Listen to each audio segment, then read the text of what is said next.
સરસ મજાનું વાક્ય છે કે તમારો સૌથી મોટો દુશ્મન છે એ અજ્ઞાનતા છે.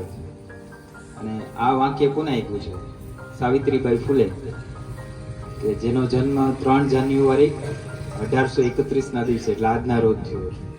તમારે સામાજિકમાં ભણવાનું આવતું હશે. એનો જન્મ આજે થયો મહારાષ્ટ્રની અંદર.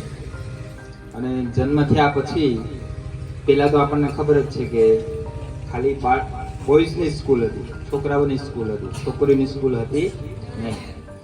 અને એને ભારતના પહેલા શિક્ષિકા કહી શકાય એ સાવિત્રીબાઈ ફૂલે. એના લગ્ન થયા જ્યોતિબાઈ ફૂલેની સાથે. એટલે લગ્ન થયા ને પછી સાવિત્રીબાઈ ફૂલે છે એ પોતે ભણેલા હતા નહીં. કેવા હતા? ભણેલા નતા. પછી એના ઘરવાળાએ જે જ્યોતિબા ફૂલે છે એને એના ઘરે ભણાવ્યા. ભણાઈ ગણાઈને એવા એકદમ હોશિયાર કરી દીધા કે એને ભારત દેશની પહેલી સ્કૂલ 1848 ની અંદર શરૂ કરી કે જે ખાલી મહિલાઓને જ ભણાવવાની, દીકરીઓને જ ભણાવવાની. કેમ કે દીકરીઓને ભણાવવાનું ત્યારે હતું નહીં. પણ એનો એ વખતે એવો વિરોધ થયો કે એવું પ્રેશર બનાવવામાં આવ્યું કે એના બાપાજી હતા ગોવિંદરાવ કરીને, એના પપ્પાને એટલું પ્રેશર કર્યું કે ભાઈ જો છોકરીઓને તમારી હો અને તમારો દીકરો ભણાવશે તો અમે તમને સમાજની બહાર મૂકી દઈશું. પણ એને શું કહ્યું કે જો સમાજની બહાર જવું છે કે તમારા દીકરાને તમારે ના પાડવી છે. એટલે એના બાપાએ સ્વાભાવિક એના દીકરાને વાત કરી કે ભાઈ તારે શું કરવું છે. એટલે એના દીકરાએ નક્કી કરવાનું હતું કે પપ્પા ભેગું રહેવું છે કે બહાર નીકળી જવું છે કે દીકરીઓને ભણાવવી છે, શું કરવું. એને વચ્ચેનો રસ્તો લઈ લીધો કે મારે દીકરીઓને ભણાવવી છે, ભલે મારે ઘર છોડવું પડે. એને ઘર છોડી દીધું. પછી સાવિત્રીબાઈ છે એને કઈ ઓછી મુસીબતો નથી આવી. જ્યારે સાવિત્રીબાઈ સ્કૂલે ભણાવવા જતા ને ત્યારે એક બેગ લઈને જતા.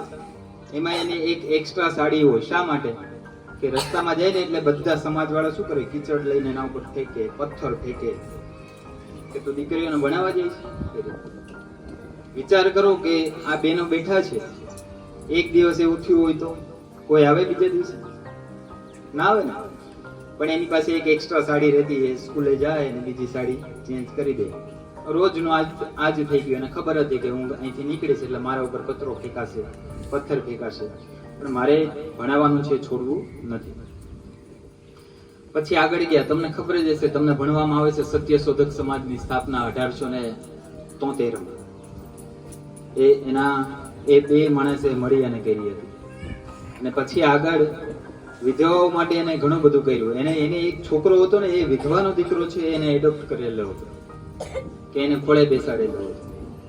અને એક પુણેની અંદર એવી એક સંસ્થાની સ્થાપના કરી કે જ્યાં વિધવા બાઈઓ છે, એના પતિ મરી ગયા હોય અને જો એને દીકરાને કે દીકરીને કે જો એ જન્મ દેવો હોય તો એ ત્યાં આવીને દઈ શકે. અને પાછા એ સ્વતંત્ર કે જન્મ દે અને જો એને રાખવો હોય ને લઈ જવો હોય તો લઈ જઈ શકે. અને જો એ ન પાળી પડી શકે તો એ દીકરાને ત્યાં મૂકી અને એ બેન છે છૂટા.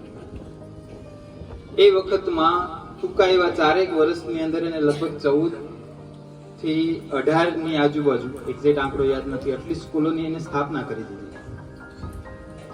એક રિપોર્ટ સર્વે થયો એ વખતમાં કે કુમાર શાળા છે એ સરકારી એ બેસ્ટ છે કે કન્યા શાળા જે જ્યોતિબા ફૂલે અને સાવિત્રીબા ફૂલે છે ચલાવે છે.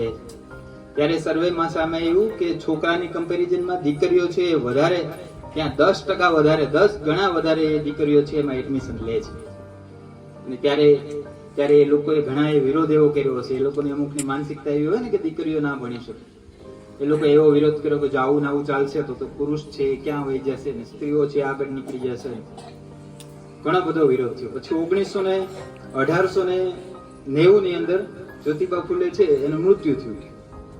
આપણને ખબર જ છે કે મૃત્યુ થાય એટલે બેનો છે સ્મશાન સુધી ના જાય.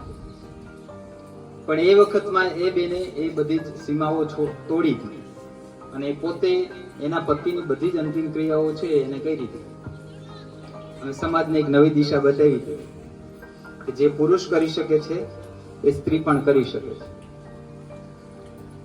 અને ત્યારે એવી ઘણી બધી સ્ત્રીઓ ના આશીર્વાદ એને મળ્યા હશે કે અત્યારે આપણે એને યાદ રાખીએ છીએ. પછી મહારાષ્ટ્રની અંદર, આપણા આખા દેશની અંદર એક પ્લેગ નામની બીમારી આવી. મહારાષ્ટ્રમાં ખાસ કરી. તો પ્લેગની અંદર એક નાનું બાળક હતું, એની સેવા કરવામાં સાવિત્રીબાઈ ફૂલેને પણ પ્લેગ થઈ ગયો હતો અને પછી છેલ્લે એ પ્લેગની બીમારીના કારણે એ મરી ગયા હતા. 10 માર્ચ 1897 એ મરી ગયા. પણ એને જે દિશા બતાવેલી હતી એ દિશા ઉપર ઘણા બધા ચાલ્યા છે. અત્યારે પણ તમે જોઈ લો, દીકરીઓની સંખ્યા વધારે છે ને ભણવામાં. તો આપણે બધી દીકરીઓએ શું નક્કી કરવાનું છે? ભણવાનું છે, બરાબર. ભણી ગણીને આગળ વધવાનું છે. અને અહીંયા જો બહેનો બેઠા છે ને, તમે જો અહીંયા સંખ્યા પણ આઈ થિંક વધારે બહેનોની જ છે.